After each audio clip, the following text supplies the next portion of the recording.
유튜브 노음성 한국사에서 수험생활에 대한 많은 이야기부터 한국사에 대한 재밌는 이야기까지 더 많은 것들을 확인하실 수 있습니다. 구독, 좋아요, 알람 설정 부탁드립니다. 자, 이제 시작할까요? 네, 시작하도록 하겠습니다. 자, 이제 오늘의 마지막 이야기야. 자, 조선왕조 500년입니다. 자, 근데 지금 남은 시간이 얼마 없어.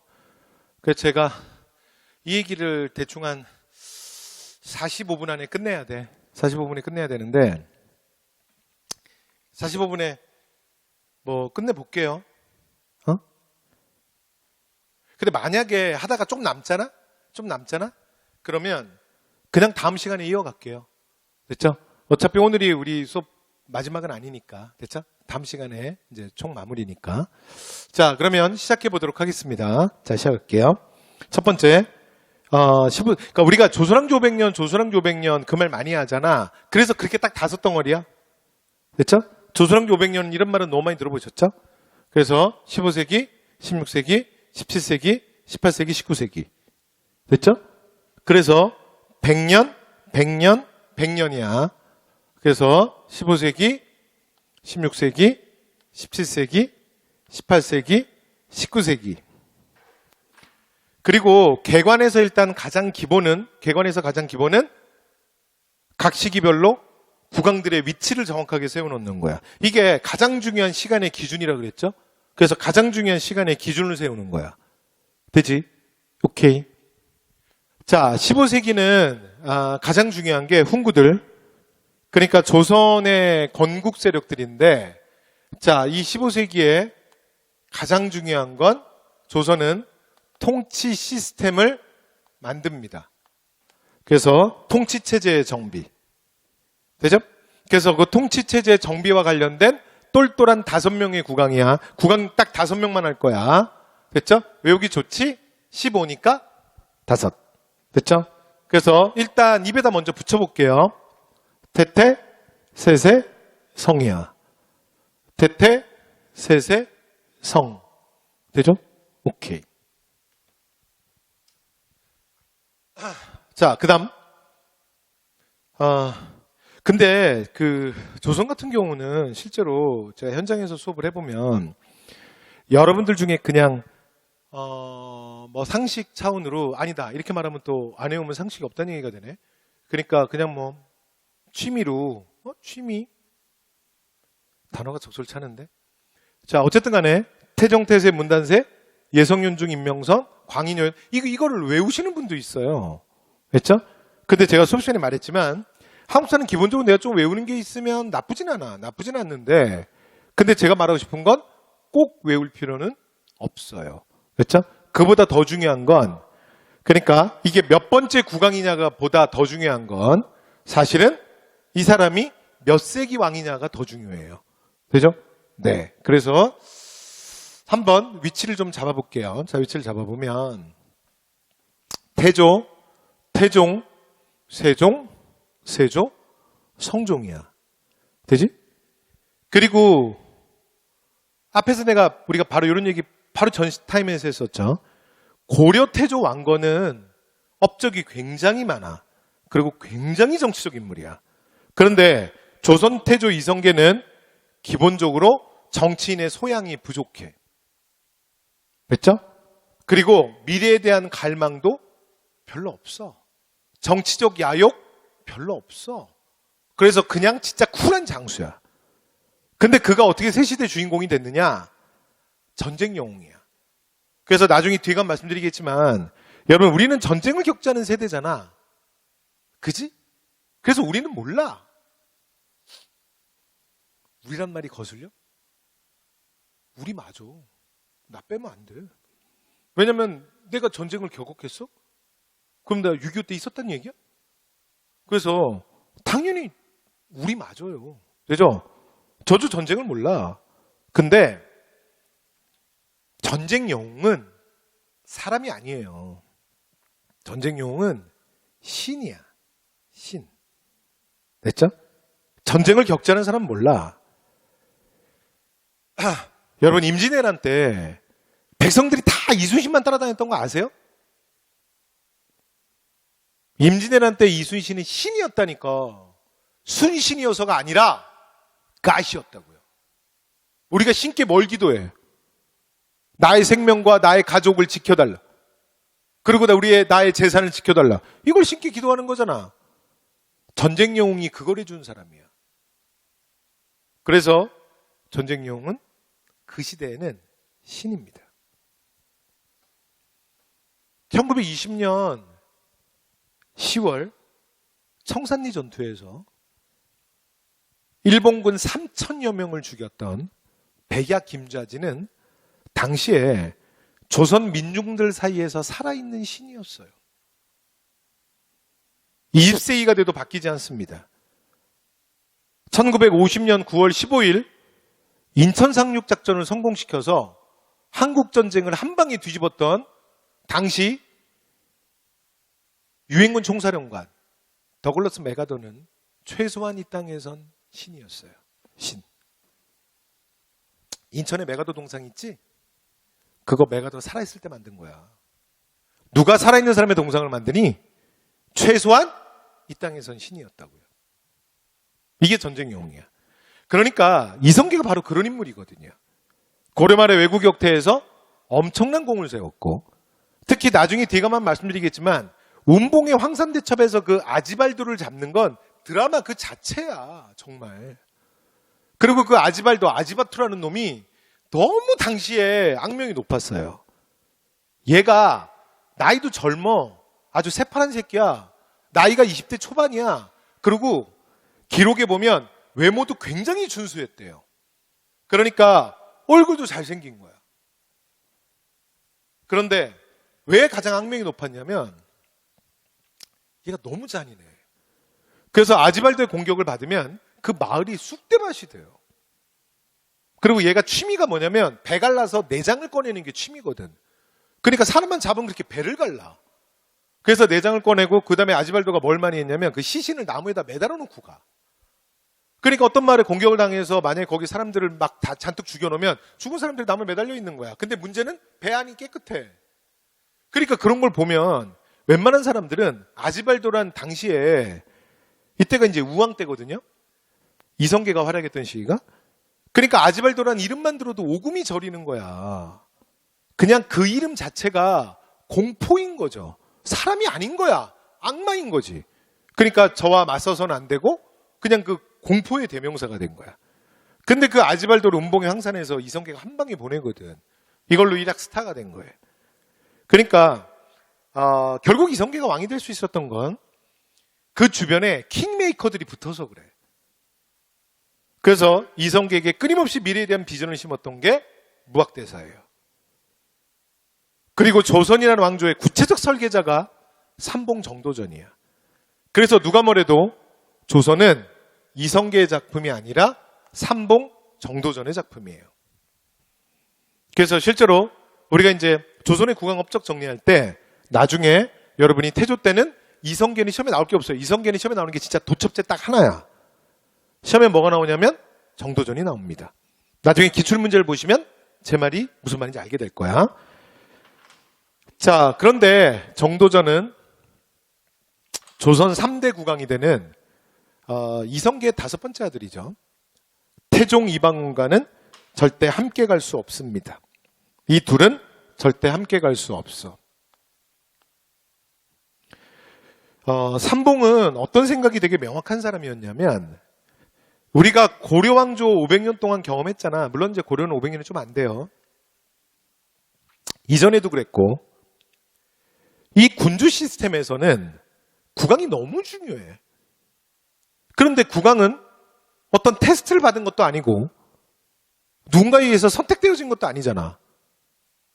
그냥 왕의 아들로 태어나는 거 아니야. 맞죠? 그 아들들 중에 하나가 왕이 되는 거잖아. 그러니까 이 나라의 모든 것을 국왕에게 맡겨서는 안 된다야. 왜냐면 국왕은 사실은 나라에 미치는 영향이 너무 크잖아요. 백성들의 삶에 미치는 영향이 너무 크잖아. 그래서 조선이라고 하는 새 왕조는 이미 그러니까 관료로서 모든 검증 과정을 끝낸 재상이 이 나라를 이끌어가야 된다. 그래서 정도전의 정치를 한마디로 정리하면 바로 재상 중심의 정치예요. 그리고 한 단어를 더 얘기하면 민본주의예요. 정치는 백성을 바라보고 가야 돼. 그죠? 이 두 단어가 정도전의 정치의 치약의 가장 핵심 키워드입니다. 그런데 일단 오늘은 재상 중심의 정치만 그냥 기억해 두시면 될 것 같아요. 그죠? 그래서 태종 이방원과는 함께 못 가요. 이방원은 어떤 사람이냐면 이 나라의 중심은 무조건 국왕이어야 된다. 그래서 이방원은 정말 눈 뜨고 있는 동안에 숨 쉬는 동안에 생각한 게 진짜 왕권 강화밖에 없는 사람이에요. 됐죠? 그래서 우리가 가장 대표적인 왕권 강화의 상징이라고 말할 때 보통 태종을 많이 얘기해요. 그러니까 통일신라가 신문왕이라면 고려가 광종이라면 조선은 태종이에요. 태종. 그렇죠? 진짜 닷대로 죽여. 그죠? 엄청난 왕권 강화. 그러니까 둘은 절대 함께 갈 수 없어. 그죠? 자, 그래서 결국은 1차 왕자의 난을 통해서 정도전이 이방원에 의해서 죽임을 당해요. 그죠? 그리고 여기에 실망했던 태조 이성계는 왕위를 버리고 집을 나가요. 원래 함경도 함흥 사람이거든. 그래서 함흥으로 가버린 거야. 그러니까 이방원이 주도했던 1차 왕자의 날을 보면서 이성계는 정치의 환멸을 느낀 거지. 너희들이 이 자리가 탐나서 너희들의 손에 형제 피까지 묻힐 수 있겠느냐. 너희들이 다 해라. 그렇게 원하는 거 너희들이 다 해라. 그리고 왕위를 집어던지고 고향으로 가버려요. 그렇죠? 그리고 나니까 이방원이 바로 왕하기가 조금 쑥스러우니까 형 정종을 먼저 살짝 앉혔다가 완충으로 그 다음에 못 이기는 척 왕위에 올라요. 3대 국왕 태종이야. 이 사람은 생각하는 게 왕권 강화밖에 없어요. 그리고 이 왕권 강화의 대표적인 상징이 뭐냐면 육조직계제예요. 육조의 모든 보고를 그러니까 의정부의 재상들을 거치지 않고 왕이 보고를 직접 받는 거야. 가볍게 들어주세요. 그래서 제도사와 관련된 얘기라 나중에 본격적으로 수업할 때 어차피 조금 더 심각하게 듣게 되실 거야. 자, 일단 여기까지.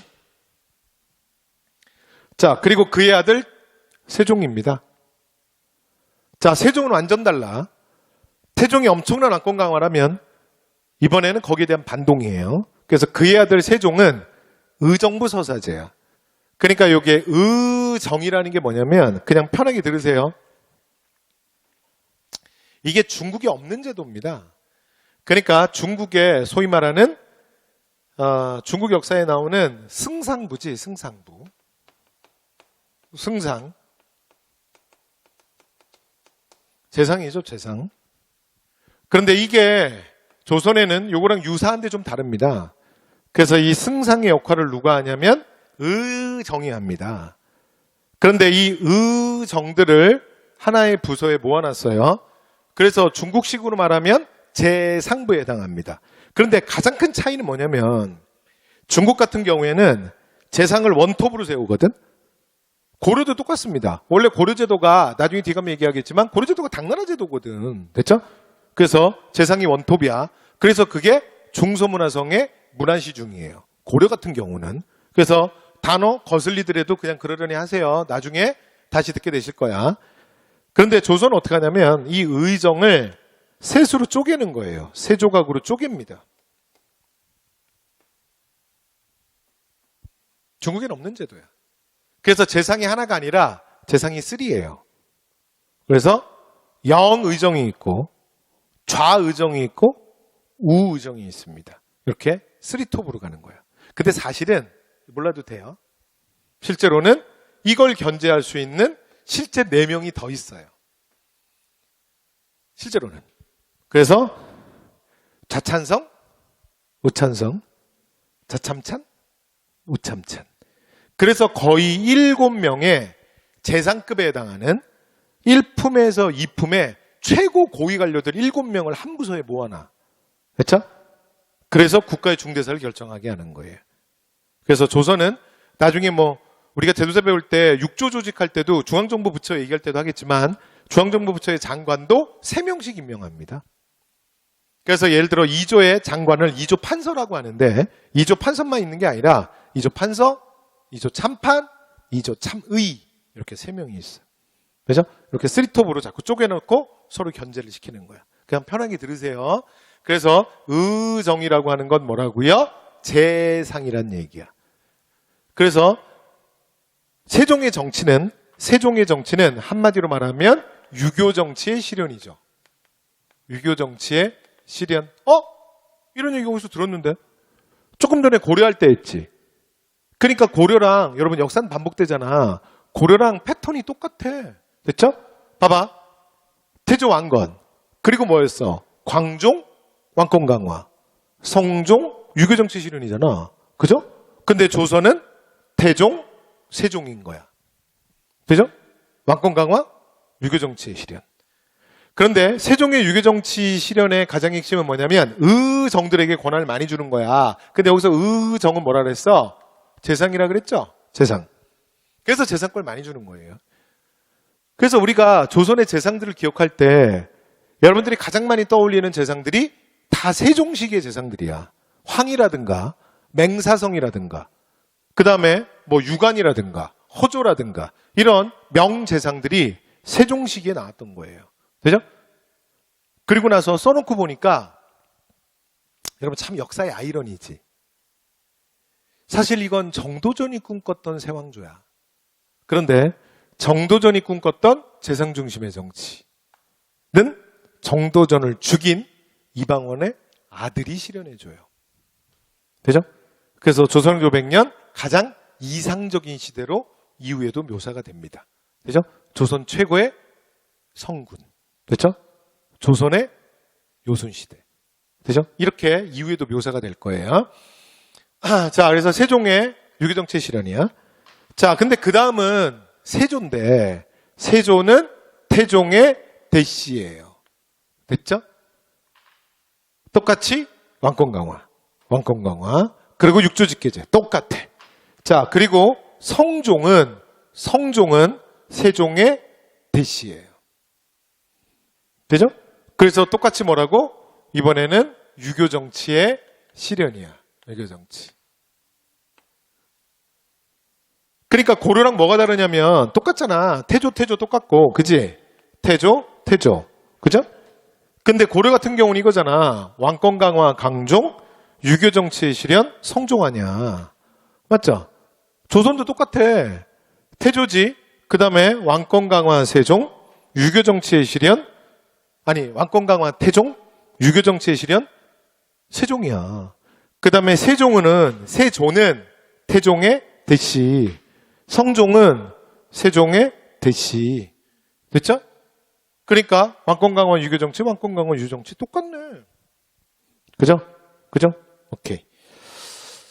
자, 그다음 근데 이제 성종 같은 경우는 조금 다르긴 해요. 성종은 여러분 이런 묘 아무나 받는 거 아니라 그랬죠? 초기 사회가 끝난 거고요. 고려 때 얘기했어. 그래서 이 경국대전의 완성은 조선 시스템의 완성을 의미해요. 그래서 묘를 이렇게 받은 거야. 여기까지 됐죠? 그래서 조선은 건국 100주년을 맞아서 기본적인 시스템이 완성됩니다. 그러니까 되신 거죠? 오케이. 근데 대신에 성종의 유교 정치는 조금 스타일이 달라요. 그래서 그 밑에도 이제 써놨죠? 그래서 성종의 유교 정치는 뭐냐면, 자, 재산권을 많이 주는 게 아니라 언론 활동을 활성화시키는 거야. 언론 활동. 그 밑에 있죠? 그래서 이 언론 활동 활성화시키는 과정에서 사림들을 등용합니다. 영남치과 100년에 들어갔던 사림들은. 그죠? 이렇게 되는 거야. 그러니까 스타일은 좀 다른 거야. 그리고 여러분 언론 활동이라는 건 나중에 심각하게 얘기할 건데, 이게 조선시대 이후에 언론 활동은 이제 중앙정치에서 언론 활동이 굉장히 활성화되는 조선 정치의 특징이 있어요. 그런데 이 언론 활동은 오늘날로 말하면 뭐라고 이해하시면 제일 편하냐면 주요 언론사들의 정치부 기자들이라고 생각하시면 제일 편해요. 근데 주요 언론사의 젊은 정치부 기자들이 솔직히 고위 관료는 아니잖아. 그치? 그 젊은 친구들이 어? 대통령도 막 까고 국회의원도 막 까고 그러잖아요. 그죠? 그 다음에 여러 가지 뭐 비리 사건이 터지면 거기에 대해서 막 비판적 기사를 쏟아내기도 하고 막 그러잖아. 그러니까 그렇게 자신이 소신대로 여러 가지 정책이나 여러 가지 문제점에 대해서 여론에 크게 반향을 일으킬 수 있는 여러 가지 이런 활동을 하는 걸 뭐라 그러냐면 언론 활동이라고 해요. 이렇게 이해하시면 제일 편해요. 그죠? 그러니까 성종은 반대로 하급 관료로 하여금 위에 있는 고위 관료를 견제를 시킨 거지. 세종의 방법이 왕권을 줄이고 자신의 권한을 최고 고위층 관리였던 재상들에게 권한을 많이 준 거라면 성종식의 유교 정치는 재상권을 많이 주는 게 아니라 그 고위 관료들을 밑에 있는 하급 관료들로 하여금 반대로 견제를 시키는 거야. 그죠? 자, 이걸 통해서 성종식의 유교 정치가 이루어집니다. 그죠? 자, 이렇게 해서 15세기 5명의 국왕에 대한 얘기 끝. 자, 16세기 갑니다. 자, 이제 16, 17인데, 자, 16세기는 일단 15세기가 이제 조선왕조 500년, 이 왕조가 500년간 탄탄하게 유지될 수 있는 그 베이스, 그래서 그 기본 시스템이 완성된 시기가 15세기라면, 그리고 그 똘똘한 5명의 국왕들이라면 16세기는 아픈 조선이야. 그래서 16세기 100년간 조선의 선비들이 피를 계속 흘릴 거예요. 그래서 16세기는 사화로 시작해서 외란으로 끝납니다. 사화로 시작해서 외란으로 끝나는 거야. 그렇게 되죠? 네, 그래서 100년 내내 선비들이 피를 계속 흘릴 거야. 일단 시작부터 불길해요. 됐죠? 연산군 때, 자, 무오사와 갑자사화. 그러니까 무오사화가 무슨 사건인지 갑자사화가 무슨 사건인지 좀 더 구체적인 건 다음에 공부하셔도 돼요. 그렇죠? 일단은 이 스타트가 심상치 않아. 그렇죠? 그리고 중종 때, 여러분 죄송합니다. 여러분 프린트 안 그렇지? 내가 지금 PT가 여기서 띄웠는데 뭔가 충돌난 것 같아. 보통 버전이 다를 때 이런 일이 많이 벌어지거든. 얘 지금 튕겨 올라간 것 같아. 근데 여러분 프린트는 상관없잖아. 그냥 보시면 돼요. 자, 그 다음 중종 때 조광조. 조광조와 그의 제자들이 화를 당하는 김효사. 그 다음에 명종은 16세기 명종이 어떤 사람이냐면 16세기 아픈 조선의 대표야. 그래서 여기서 마지막 사화, 을사사화. 되죠? 그래서 무오사와 갑자사와 김효사와 을사사화. 여기서 선비들이 엄청 죽어. 그리고 뭐로 끝나냐면 외란으로 끝나요. 그래서 16세기는 100년 내내 선비들이 계속 피를 흘릴 거야. 뭐로 시작해? 사화로 시작해. 뭐로 끝나? 외란으로 끝나. 여기까지 됐죠? 오케이. 자, 이렇게 해서 16세기 말씀을 드렸는데요. 여러분 참고로 아까 제가 그런 얘기 했잖아. 그냥 듣고 끝. 조선왕조 500년 동안 여러분 제가 조금 전 시간에 왕의 이름, 우리가 부르는 이름, 역사에 기록되는 이름, 그게 뭐라 그랬어? 묘호라 그랬지? 그 왜 묘라 그랬어? 왕가의 사당, 종묘에 위패가 들어갈 때 위패 이름을 정한다 그랬잖아. 그쵸? 그런데 여기 보시면 이렇게 두 명은 묘를 받지 못한 왕이야. 그러니까 조선왕조 500년 27명의 국왕 중에 딱 2명만 묘를 못 받아. 묘를. 됐죠? 왜 그러냐면 이 둘은 쫓겨난 왕이야. 그래서 저기 보시는 연산군과 광해, 연산광해라는 게 뭐냐면 세자 때 이름이야. 세자 때. 세자 때 광해군 연산군으로 불렸던 거야. 그래서 그 이름으로 그냥 쓰는 거야. 왜냐하면 묘를 받은 적이 없기 때문에. 왕가의 사당에 자신의 위패가 들어가 본 적이 없기 때문에. 왜? 쫓겨난 왕이니까. 이해됐죠? 그래서 여러분 요거 시간선 세울 때 16세기 스타트 폭군, 17세기 스타트 폭군이야. 15세기는 그냥 태조 왕건 태조 이성계 세워놓으면 되니까 뭐 얘는 문제가 안 되잖아. 그러니까 16세기 다시 갑니다. 폭군, 17세기 폭군.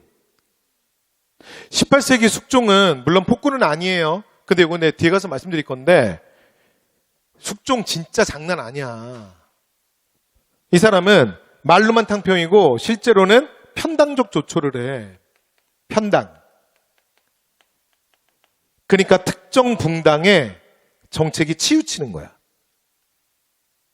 그래서 제가 좀 과장되게 얘기해 볼게요. 과장되게 얘기해서 숙종은 진짜 성격 파탄자야. 아침 다르고 밤 달라. 내 마음 나도 몰라. 여러분 혹시 주변에 이런 사람 만나보셨어요? 그러니까 평소에는 좋은데 근데 솔직히 이런 사람들이 평소에 웬만한 사람보다 더 좋아. 근데 한번 열받아서 뚜껑 열리면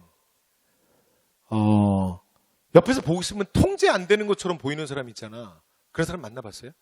그러니까 화를 내는데 우리가 어떤 사안이 벌어졌을 때 어떤 화를 내는 거에 대해서 우리가 예상하는 지금까지 살아오면서 경험했던 예상치라는 게 있잖아. 그 예상치를 넘어가는 거야. 그러니까 너무 화를 내는 거야. 진짜 개 지랄을 하는 거야. 너무 화를 내면 아니 이렇게까지 화를 낼 일이 아닌데 그럼 이제 어떤 일이 벌어지냐면 일반적인 사람들은 그런 사람들이랑 부딪히면 굉장히 당황해요. 왜냐면 내가 미안하다고 했는데 아니 이렇게까지 화낼 일이 아닌데 너무 화를 내는 거야. 본 적 있죠? 만난 적 없어? 어떻게 하면 되게? 절대 하지 말아야 될 짓이 뭔지 알아? 당신이 그 사람을 바꿀 거라는 착각을 하면 안 돼. 근데 착각하는 애들이 의외로 있어. 그죠? 사람은 바꿔서 쓰는 게 아니야. 사람은 골라서 쓰는 거야. 못 바꿔. 당신이 뭔데 바꿔? 누군가 성격 이상해. 걔를 당신이 바꿀 수 있어? 근데 이게 감정이 개입되면 바꿀 수 있을 거라고 착각들을 하더라고. 가장 대표적으로는 이성관계에서 그 일이 제일 많이 벌어져. 오빠를 내가 바꿀 수 있을 거다. 아빠도 못 바꿨다. 뭐 어떻게 바꿔? 피하셔야 돼요. 정신병자들 많아. 피해야 돼. 여기 있네요. 숙종 장난 아니야. 아침 다르고 밤 달라. 그리고 한번 그 꼭지가 돌잖아요. 그 진짜 정신이 없어요. 그래서 실제로는 이 사람은 한번 꼬라지가 보기 싫잖아. 그럼 꼬라지를 못 본다니까. 그러니까 남인이랑 정치하다가 문제가 생겼어. 그러면 남인을 싹 다 엎벗겨야 끝나. 그러면 정권을 서인한테 100% 주는 거야. 이런 정치를 편당이라 그래요. 특정 붕당의 편, 완전히 다 몰아주는 거야. 그래서 남인에서 서인, 남인에서 서인 이게 계속 바뀌어. 이걸 뭐라 그러냐면 국면이 급격히 전환된다. 그래서 환국이라 그래요. 이게 환국이 한 번만 나타나도 사실 참 안타까운 일인데 혼자 3번이야. 그죠? 그래서 숙종은요. 물론 연산군 광해군처럼 폭군이라고 말하진 않지만 숙종 장난 아닌 사람이야. 그래서 시간선만 잡아볼게요. 이거 시간선 지금 나 세우느라고 스토리 얘기한 거야. 16세기 스타트 누구라고요? 연산군. 17세기 스타트 누구라고요? 광해군. 18세기는 숙종. 그렇죠? 폭군은 아니지만 성격 진짜 장난 아니라고요. 그래서 연산군, 광해군, 숙종. 거기까지 되죠? 오케이. 자, 16세기 다시 할게요. 자, 16세기는 사화. 연산군 때 무오사와 갑자사화. 그리고 그 마지막까지 조선왕조 500년에서 묘를 받지 못한 사람이 2명인데 실제 묘 받지 못한 사람은 3명이에요. 노상군이 있는데 노상군은 나중에 구원을 받아. 근데 마지막까지 구원 못 받는 둘이 연산군과 광해군이야. 근데 이 두 폭군에 대해서 오늘날 역사학계의 시각은 상당히 달라요. 그러니까 광해는 현재 다수설이 뭐냐면 광해는 폭군이라기보다는 붕당의 희생자라고 보는 시각이 더 많습니다. 근데 연산군은 어떤 사람이냐면 오늘날 역사학자들의 의견을 일치시키는 사람이야. 이 사람은 논란이 없어요. 그래서 정말 왕이 되지 말았어야 될 최악의 군주죠. 그죠? 그래서 연산군 때 조선은 너무 많이 망가져요. 기본적인 조선의 15세기 만들어놨던 기본적인 시스템들이 사실은 이 또라이 국왕 때문에 전체적으로 위협을 받습니다. 그리고 연산군에 그 실제로 아주 방탕한 쾌락을 즐기는 방탕한 생활이라든가 또는 이 연산군의 컴플렉스로 이루어지는 여러 가지 그리고 실제로 연산군이 굉장히 잔인하거든요. 굉장히 잔인해. 그런데 그 모든 것보다 더 최악은 뭐였냐면 연산군이 정말 최악의 군주일 수 있는 최악은 뭐였냐면 연산군은 너무 사치스러웠어요. 그래서 국왕이 절대 갖지 말아야 될 게 사치야. 왕이 사치스러우면 백성들이 다 궁핍해져요. 근데 연산군은 너무 사치스러웠어. 그리고 연산군이 또 그 여자를 진짜 좋아하는데 근데 이것도 도가 좀 지나쳐. 그래서 전국에 있는 예쁜 여자들을 따로 모아서 따로 특히 연산군이 여러분 그 음주 가무에 능했던 거 아십니까? 음악적 재능도 있고 춤도 잘 추고. 그래서 예쁜 여자들 모아서 걸그룹을 몇 팀을 만들어요. 여기 들어보셨어요? 그 중에 가장 예쁘고 가장 가무가 뛰어난 그 여성팀들을 흥청이라고 불렀어요. 그래서 연산군이 맨날 그 최고의 걸그룹을 만들어서 근데 걸그룹을 이들이 미국으로 진출하고 막 유럽으로 진출하고 막 신발 그런 건 아니고요. 그리고 그냥 자기랑 노는 거야.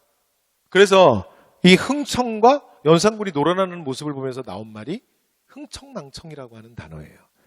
그러니까 오늘날 우리가 알고 있는 흥청망청, 그러다 망한다 라고 얘기하는 그 흥청망청이라는 단어의 주인공이기도 합니다.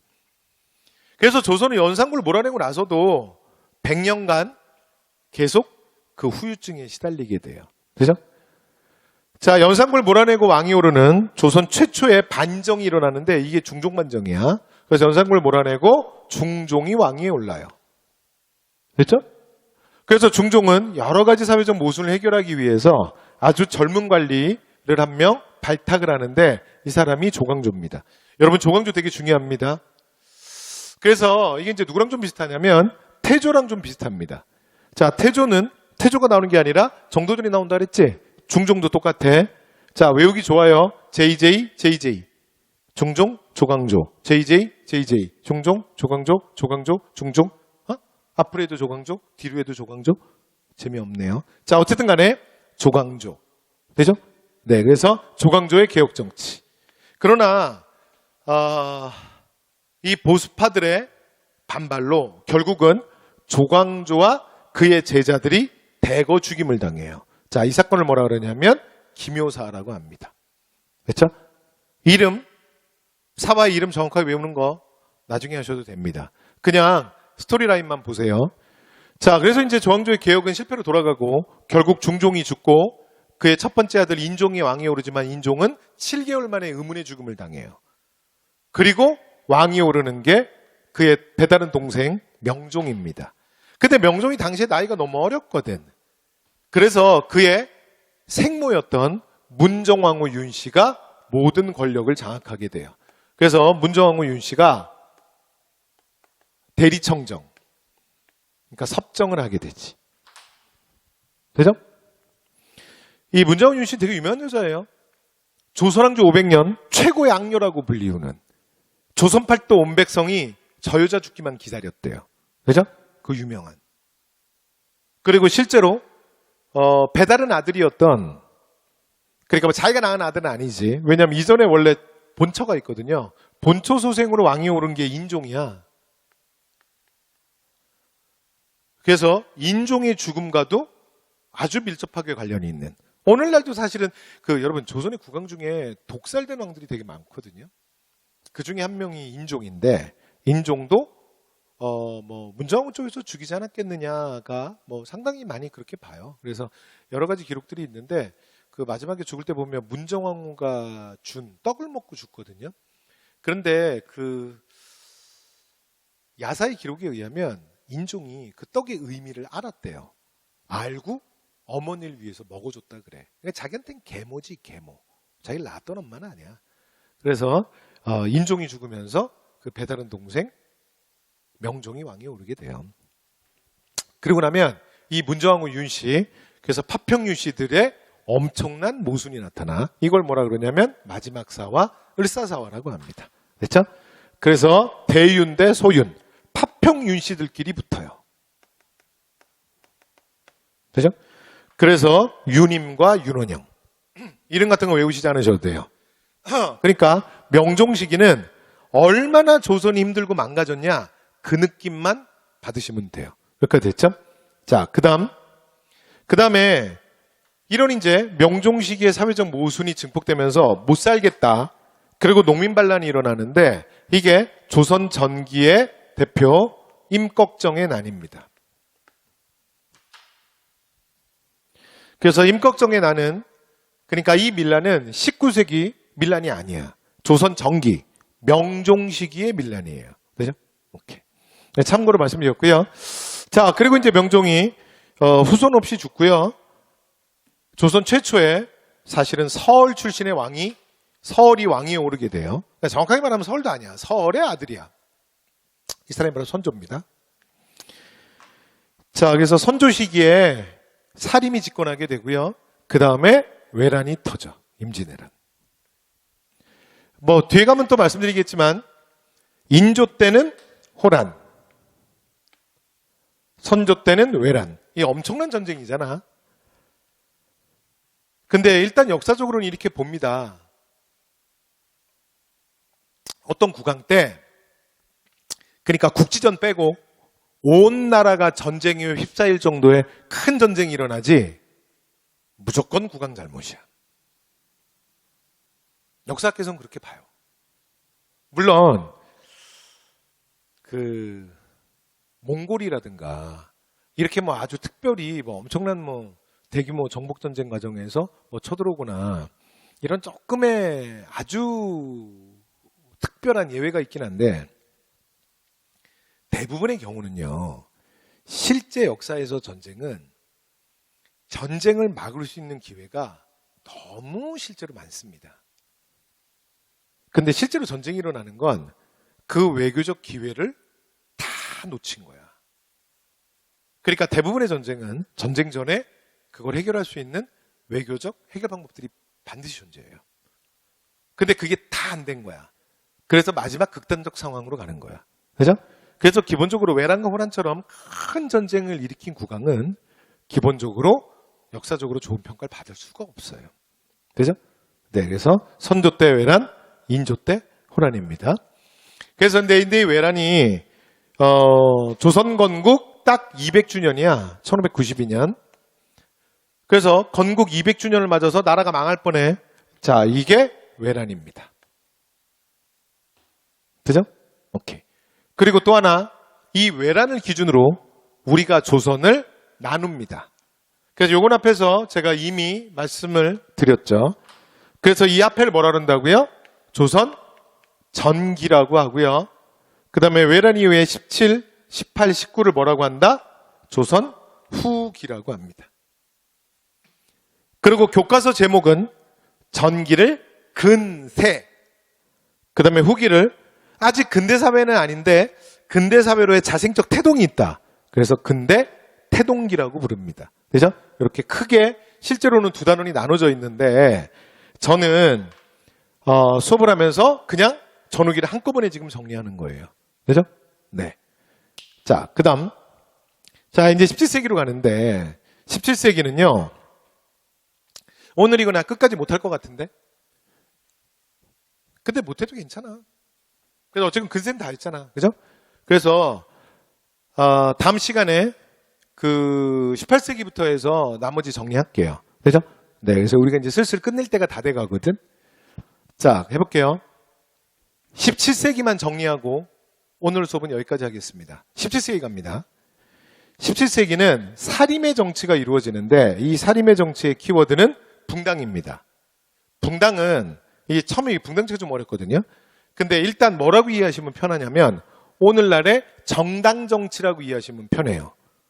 그래서 오늘날의 정당이라는 건 정치적 견해가 같은 사람들의 모임이잖아. 그리고 목적은 정권을 획득하겠다는 거 아니야. 이걸 우리가 오늘날의 근대 정당이라고 부르죠. 그래서 그 근대 정당의 가장 유사 개념이 붕당입니다. 붕당 정치. 그렇죠?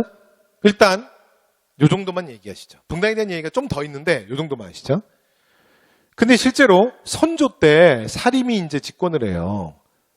그러면서 이후에 사실 이제 개혁에 대해서 이 사림 내에서 의견이 좀 나누죠.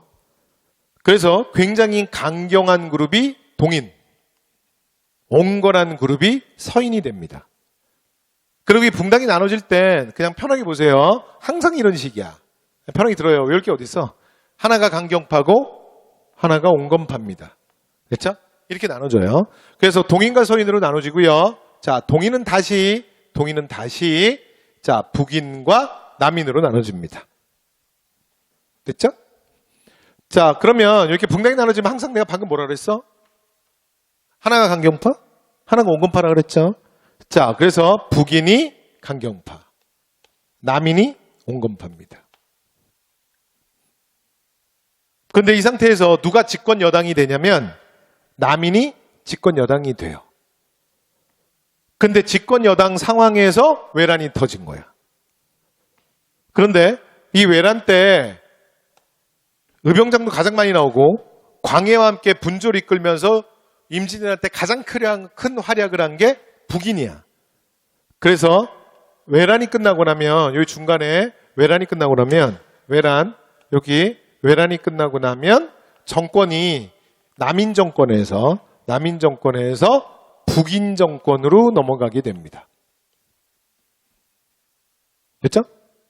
그리고 이 북인 정권 하에서 선조가 죽어요. 그리고 그의 아들 광해가 왕위에 오르게 돼요. 그러니까 광해 초기에는 광해 집권 집권할 때는 집권 여당이 북인입니다. 되죠? 자, 그럼 이제 마지막 17세기 얘기만 하고 오늘 끝낼 거예요. 자, 근데 17세기는 스토리가 어떻게 가는 거냐면 이렇게 가는 거야. 선조 때 사림이 집권하면서 정당이 3개 생겼다 그랬지? 오늘날로 말하면 뭐 민주당, 그 다음에 뭐 국민의힘, 됐죠? 그 다음에 무슨 뭐 정의당, 뭐 이런 이제 정당들이 있잖아. 됐지? 그러면 지금 선조 때 보면 정당이 총 몇 개 된 거야? 정당 몇 개야?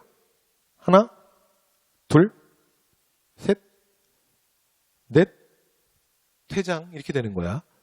됐죠? 4개가 아니라 동인이 북인과 남인으로 나눠졌으니까 몇 개가 된 거야? 3개가 된 거죠. 자, 그래서 17세기는 이제 뭐로 갈 거냐면 가장 중요한 키워드가 붕당이야. 근데 여기서 말하는 붕당의 핵심은 집권 여당이 중요한 거야. 집권 여당이 누구냐야. 됐죠? 그래서 이 3개 정당이 계속 번갈아 가면서 집권할 거야. 여기까지 되죠? 오케이. 자, 그 다음 또 하나. 여기는 대내적으로는 그 17세기 키워드가 붕당 정치고요. 집권 여당이 누구냐? 그 다음 대외적인 의미는 뭐냐면 바로 여진족이 후금이라는 나라를 세우고요. 그 다음에 그 후금이 국호를 다시, 그러니까 누라치의 8번째 아들이었던 홍타이지가 위에 형들을 싹 다 죽여요. 그리고 자기가 황제에 올라. 그리고 난 다음에 국호를 청으로 바꿉니다. 됐죠? 그래서 후금, 청과 그 다음에 우리의 전통적 우방이 어디야? 이건 중국사에서도 했죠? 조선 정기 대표적인 조선의 형님이 누구라고? 명. 그래서 자, 후금과 명의 갈등이 증폭되는 상황에서 조선은 후금과 명 사이에서 그러면 어떤 스탠스를 잡을 거야? 이게 외교 관계의 핵심이야. 이게 외교의 핵심이야. 이해되신 거죠? 오케이. 그래서 17세기는 이걸로 밀고 갈 거야. 그죠? 자, 첫 번째 광해입니다. 자, 광해와 북인 정권은 외교를 어떻게 하냐면 명과 후금 사이에서 실리적 중립외교를 해요. 우리는 원래 명과 친했어. 그리고 후금 청을 배척을 안 하는 거야. 됐죠? 그래서 딱 양다리 외교를 하는 거지. 그래서 외란 이후에 전후복구에 실제로 광해군의 가장 중요한 업적은 전후복구거든요. 왜냐하면 임진왜란이 7년짜리 전쟁이야. 온 나라가 초토화됐다고. 그러니까 여러 가지 것들을 복원을 해야 될 거 아니에요. 그래서 전후복구의 왕이야. 그래서 이렇게 실제로 양다리 외교는 조선이 전후복구를 하는데 상당히 많이 도움이 됩니다. 됐죠? 그러나 의리명분론을 중시하던 사림 전체에 지지를 받았던 건 아니야. 그래서 실제로 계속 눈물 젖은 빵을 먹고 있었던, 봐요. 여기 약간 남인 정권, 북인 정권, 북인 정권. 계속 눈물 젖은 빵을 먹고 있는 애들이 누구냐면 서인이야. 그래서 서인이 주도하는 인조반정이 일어나게 돼요. 그리고 그 인조반정의 명분이 뭐냐면 여기서 이제 인조반정이 일어나게 되는데 이 인조반정의 명분이 뭐냐면 우리의 부모와 같은 외란 때 명이 우리를 도와주지 않았으면 몰라 우리가 어떻게 숨쉬고 있어. 그런데 광해는 폐륜하라는 거야. 자신의 사회적 영달 위해서 부모를 배신한 사람 새끼가 아니야. 저자를 어찌 왕이라 할 수 있어. 그래서 들고 일어나는 게 서인이 주도하는 인조반정이에요. 그래서 집권여당이었던 북인과 광해는 쫓겨납니다. 그리고 이후에 서인은 북인을 초토화시켜요. 그래서 이후에 우리가 정치사를 공부할 때 북인이라는 단어가 더 이상 안 나옵니다. 왜냐하면 진짜 끝장을 내거든요. 되죠? 자, 서인들은 이제 인조, 그러니까 광해 배다른 동생이었던 능양군을 인조로 즉위시키면서 집권 여당이 돼요. 되죠? 그런데 이 서인들의 외교 노선은 여러분 봐봐요. 정해진 거야. 이들은 선택의 여지가 없는 거야. 왜냐하면 명나라가 부모의 나라인데 명을 배신하고 오랑캐 은혜를 베푼 저자가 폐륜하다라는 아니 그 논리를 쫓아낸 거잖아. 그런데 자기들이 그럼 정권 잡으면 어떻게 해? 똑같이 신중한 중립외교를 해? 실리적 중립외교를 해? 그 말이 안 되잖아. 자기 모순에 빠지잖아. 그죠? 그래서 이들은 잘 보세요. 무조건 명나라에 더 잘하는 거야. 됐죠? 그리고 금나라를 배척하는 거예요. 후금을 배척하는 거지. 그러니까 광해 때랑 외교 노선이 달라졌어. 그럼 후금이 가만히 있겠어? 그래서 두 번의 환난이 터져요. 이게 바로 정묘호란과 병자호란입니다. 여기까지 됐죠? 이렇게 가는 거야. 그리고 어이없는 건 여러분 임진왜란은 실제로 7년짜리 전쟁이야. 근데 병자호란은 정묘호란 빼고 병자호란은 실제로 2달짜리 전쟁이야. 그러니까 남한산성에서 45일간의 항전밖에 없어. 아무리 우리가 나라 힘이 약해도 어떻게 전쟁이 여러분 상상이 되세요? 전쟁이 어떻게 2달 만에 끝나니? 아니 오늘날은 오히려 그럴 수 있어. 왜냐하면 워낙 첨단 무기들이 많이 발달했으니까. 이때 만주에서 여러분 조선 땅에 내려오는데도 한 달은 걸려. 얘네들이 아무리 말 타고 와도. 근데 어떻게 전쟁이 2달 만에 끝나니? 이게 병자호란이에요. 어이없죠. 그리고 그 명과 의리를 지키기 위해서 그 생쇼를 했는데 더 어이없는 건 10년도 안 돼서 명나라는 세상에서 사라져. 그리고 대륙의 주인이 청으로 바뀐 거야. 돼요? 후금이 청이야. 나중에 국호를 바꾸는 거니까 똑같은 애들이야. 됐죠?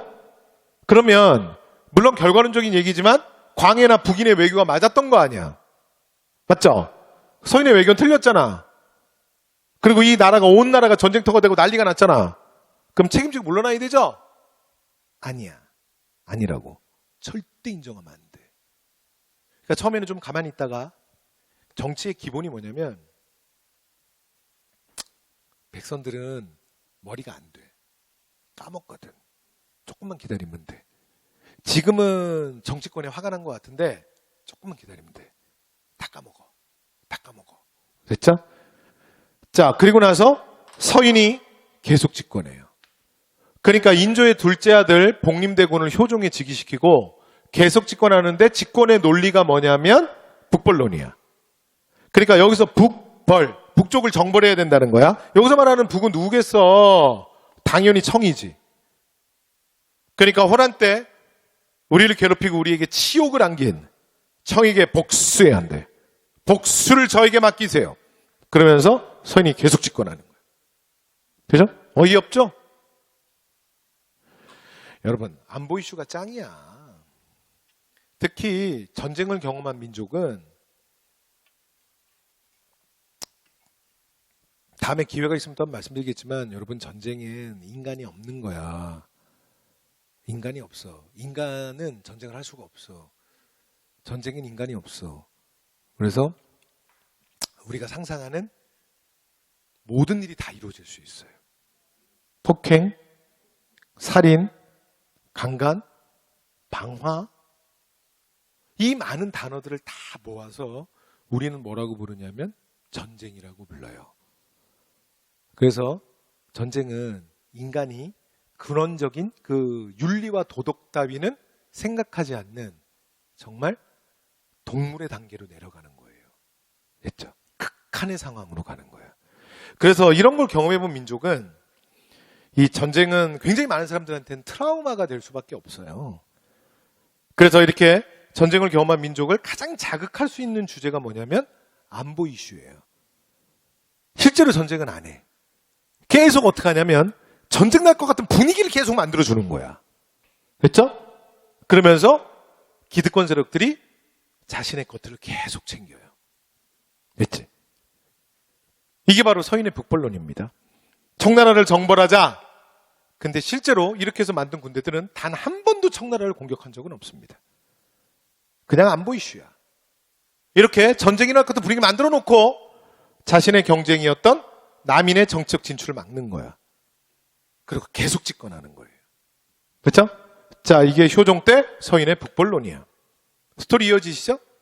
이러다가 효종이 갑자기 죽어요. 그리고 나면 그의 아들 현종이 급하게 왕위에 오르는데 이때 테마가 좀 바뀝니다. 이때 이슈는 뭐냐면 기해예송과 갑인예송.